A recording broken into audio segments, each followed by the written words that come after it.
Hello class, welcome to the study official. आज हम discuss करने वाले हैं साइंस के लॉन्ग क्वेश्चन की पीवाईक्यू सीरीज का क्वेश्चन नंबर 4। और क्वेश्चन नंबर 4 जो है वो 2023 में पूछा जा चुका है और ये 5 मार्क्स का क्वेश्चन आया था। तो चलिए सब समझते हैं इस क्वेश्चन में क्या क्या पूछा गया था।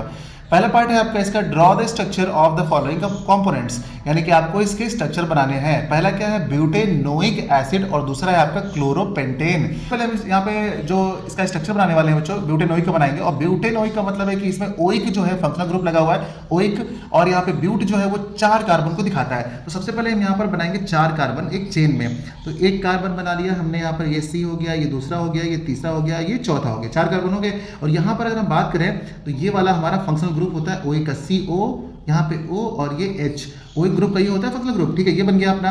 अब उसके बाद हम यहाँ पे देखेंगे कि यहाँ पर जितने भी ये बचे हैं ना, इनमें हम हाइड्रोजन हाइड्रोजन हाइड्रोजन ये बॉन्ड लगा देंगे। ठीक है, इस तरीके से हम यहाँ पर फिल कर लेंगे। तो ये हमारा बन गया है, देखिए क्या बन गया, ब्यूटेनोइक। 1 2 3 4 कार्बन के लिए ब्यूटेन लिखते हैं, और ये हमारा क्या बन गया, ओइक। तो ये बन गया ब्यूटेनोइक का स्ट्रक्चर, पहला पार्ट हो गया। अब सेकंड देखते हैं इसका, क्लोरोपेंटेन। पेंटेन लास्ट में देख रहे हैं आप, पेंट मतलब कितना होता है, 5 कार्बन। तो चलिए 5 कार्बन पहले हम लोग बना लेते हैं। तो यहाँ पर देखेंगे 1 कार्बन, 2 कार्बन, 3 कार्बन, 4 कार्बन, और ये रहा अपना 5 कार्बन। ठीक है, इन सभी को हम लोग क्या कर लेंगे, हाइड्रोजन हाइड्रोजन हाइड्रोजन से फिल कर लेंगे। लेकिन लास्ट में आप यहाँ पर देख पा रहे होंगे, तो लास्ट में आपको जोड़ना होगा इससे क्लोरीन। क्यों? क्योंकि क्लोरीन के लिए हम लोग क्या यूज करते हैं, क्लोरो।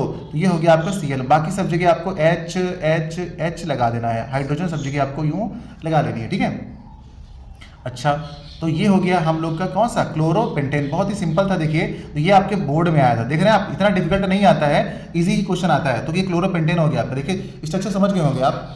अब चलते समझते हैं इसका दूसरा पार्ट। ठीक है, सेकंड पार्ट में देखिए क्या बताया गया है यहाँ पर। सेकंड पार्ट में जो पूछा गया है वो आपसे पूछा गया, how are structure 1 and structure 2 given below related to one another, यानी कि एक दूसरे से कैसे रिलेटेड है। उसके बाद आपको इसमें रीजन भी देना है कि कौन सा रीजन है, रिलेटेड कैसे है और रीजन भी क्या है इसका। और एक आपको एग्जांपल पूछा गया, मैंने लिखा नहीं है, आपसे पूछा गया है कि उसका एक एग्जांपल भी बताइए। ठीक है, अच्छा, तो सबसे पहले हम देखेंगे स्ट्रक्चर 1 और स्ट्रक्चर 2 में क्या डिफरेंस है, क्या सिमिलैरिटीज हैं, है ना, किस तरीके से एक दूसरे से रिलेटेड है।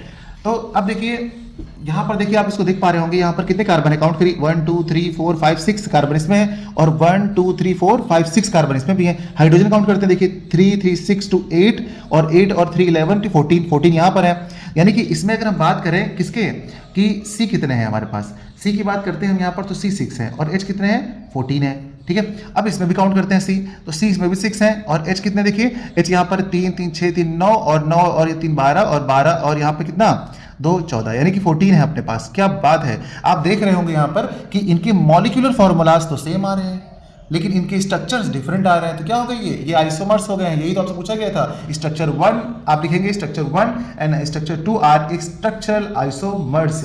क्यों? Because they have same molecular formula but different structures. बस खत्म, इतना आपको रीजन में लिखना है बच्चों। इसका एग्जांपल मैं आपको बता देता हूँ कि अगला वाला क्या होगा। देखिए अगला वाला आपको क्या, 6 कार्बन लेने हैं, तो आप 6 कार्बन ले लीजिए, 1 2 3 4 5 6 ले लिया आपने। ठीक है, 6 ले लिया C। अब इसमें सबको आप हाइड्रोजन से ओनली हाइड्रोजन से ऐड कर दीजिए, क्योंकि ये हाइड्रोजन ही सब जगह लगा हुआ है। अब ये आपको पता है क्या हो गया, सब जगह आप H लगा लीजिएगा, कोई दिक्कत नहीं। इसका नेम क्या हो जाएगा पता है आपको, इसका नेम हो जाएगा N, मतलब आपका क्या हो जाएगा, नॉर्मल। और ये कितने 6 है ना, तो 6 के लिए आप यूज करेंगे हेक्सेन। ये हो जाएगा आपका नॉर्मल हेक्सेन, ये हो गया इसका नेम। तो इस तरीके से आपको क्या, बस इतना बताना था, और ये बताना था कि इनके बीच में क्या रीजन है, खत्म हो गया। यानी कि देख रहे हैं आप कितना इजी क्वेश्चन आ रहा है बोर्ड में, बस आपको इतना लिखना है केमिस्ट्री में, ज्यादा नहीं लिखना बच्चों। अब चलिए समझते हैं इसका थर्ड पार्ट है, differentiate between saturated and unsaturated compounds on the basis of their general formula. उनके जनरल फार्मूला के बेस पे इन पे क्या डिफरेंस आते हैं। तो सबसे पहले तो मैं आपको बता दूं, देखिए मैं आपको समझाता हूँ सिर्फ इसमें क्या क्या लिखना है। आपको पता होगा सैचुरेटेड क्या होता है, तो हम इस तरफ लिख देंगे सैचुरेटेड। ठीक है, चलिए लिख देते हैं। देखिए यहाँ पर तो एक हम लोगों ने क्या लिख लिया, सैचुरेटेड में लिख दिया यहाँ पर सिंगल बॉन्ड, क्योंकि जितने भी आपके हाइड्रोकार्बन्स होंगे वो सिंगल बॉन्ड फॉर्म करेंगे, उन्हें कहेंगे हम सैचुरेटेड कंपाउंड। ठीक, और यहाँ पर जो अनसैचुरेटेड होंगे, ऐसे आपके हाइड्रोकार्बन्स या ऐसे कंपाउंड जो डबल और ट्रिपल बॉन्ड को कंटेन करते हैं, उन्हें बोलते हैं हम लोग अनसैचुरेटेड कंपाउंड।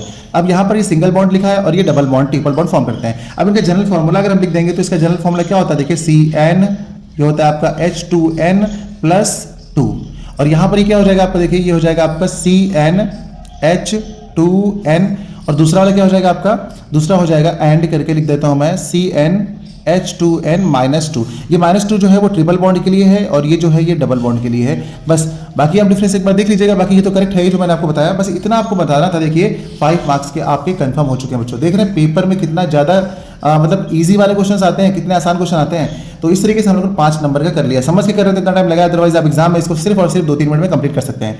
तो अगर ये क्वेश्चन आपको समझ में आएगा बच्चों तो आप कमेंट भी लिखिएगा यस सर, क्योंकि आप सभी को लाना है 90% मार्क्स से ऊपर। पढ़ते रहेगा और आगे बढ़ते रहेगा। मिलते हैं अगले क्वेश्चन के साथ।